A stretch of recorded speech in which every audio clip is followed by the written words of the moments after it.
Lo hacemos con José María Luna, socio de Luna Sevilla, asesores patrimoniales. José María, muy buenas tardes. Muy buenas tardes. José María, además en una semana marcada por las actas de la FED, conocíamos también ayer las minutas del Banco Central Europeo, por supuesto mucha turbulencia política en Reino Unido, hoy con los disparos a Shinzo Abe, que finalmente el ex primer ministro nipón fallecía debido a este incidente, a este terrible suceso, pero centrando la mirada sobre todo en lo que hemos conocido a lo largo de la semana por parte de los bancos centrales. Vemos una actitud más hawkish, desde luego, por parte de la FED y de hecho después de los datos de hoy, del dato de nóminas no agrícolas, el mercado está descontando una FED que se va a mantener más agresiva ante este buen dato de empleo. ¿Qué es lo que podemos esperar en un momento en el que cada vez se descuenta más el escenario de una nueva subida en 75 puntos básicos para la última reunión que vamos a tener antes del verano, que va a ser el día 27 de julio? Pues que le deja a la Reserva Federal las manos libres para seguir actuando con absoluta libertad y sobre todo no excesivamente preocupado en el otro mandato, que es el mercado laboral, puesto que, como bien apuntas, lo que nos indica el mercado laboral de Estados Unidos es que de momento goza de buena salud. Es cierto que hay mucha gente que no se incorpora al mercado de trabajo y además estamos viendo que puede haber presiones salariales en estos instantes y eso también le va a preocupar, sin duda alguna, a la Reserva Federal, tanto la inflación de demanda como, por supuesto, la inflación de oferta. Es lo que podemos esperar, en este caso, de la propia Reserva Federal norteamericana y una semana de una manera, otra semana de otra, se va alternando. Unas veces el problema es la inflación, otra semana lo que más preocupa a los mercados es esa desaceleración de la actividad económica o una recesión técnica, la durabilidad de la misma y el impacto sobre el resultado de las compañías. En función de lo que más preocupa una semana u otra, así estamos viendo cómo se comportan los distintos mercados financieros.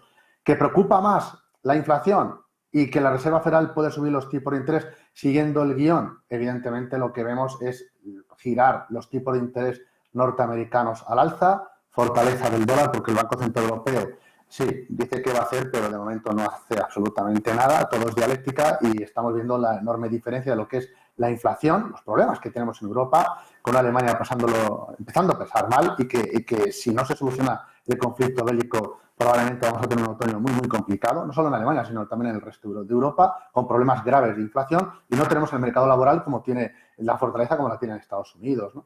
Con lo cual eso tiene un impacto sobre en este caso, sobre el cruce euro-dólar. Y la semana que nos preocupa más, la posible recesión económica, pues te deja notar más, evidentemente, sobre los mercados de acciones. Yo creo que va a haber esa alternancia, ¿no?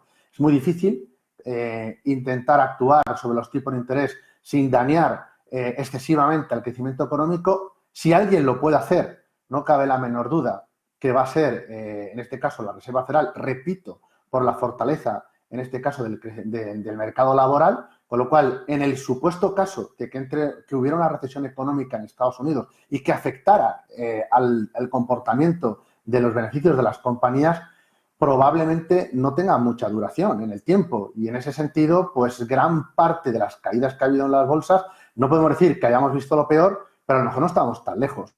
Y lo que el techo de la subida de tipos de interés, sobre todo tipos de interés, me refiero a los de mercado, los de muy largo plazo, pues ya lo hemos estado viendo. Cada vez que va del 3,20, 3,40 al 10 años, de nuevo entran los problemas en cuanto a que pueden coincidir con una semana de tener miedo a una recesión económica y volvemos a ver entrada masiva de dinero en la renta fija de largo plazo. Con lo cual, moraleja de toda esta historia, que vamos a seguir en esta situación de enorme incertidumbre, de crecimiento y de inflación, y mientras tanto yo creo que sí es momento, en esta segunda parte del partido, de algunas cosas sí están cambiando. En el mercado de deuda, claramente, ya hay parte de renta fija, tanto en Estados Unidos como incluso en Europa, donde hay compañías solventes, que es la clave, la solvencia, más que la rentabilidad, que empiezan a ofrecer una rentabilidad atractiva mirando al medio plazo, no tanto en el corto porque todavía puede haber turbulencias.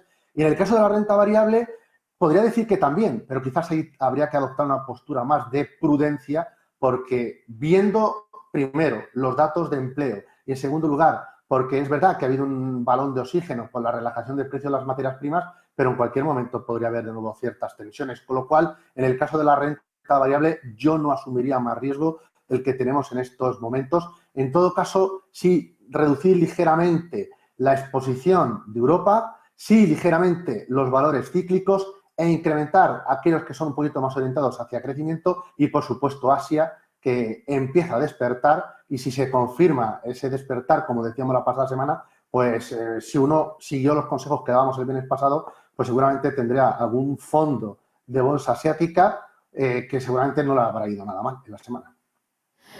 Nos quedamos, por tanto, con esta lectura. José María Luna, socio de Luna Sevilla, asesores patrimoniales. Como siempre, un placer. Muchísimas gracias.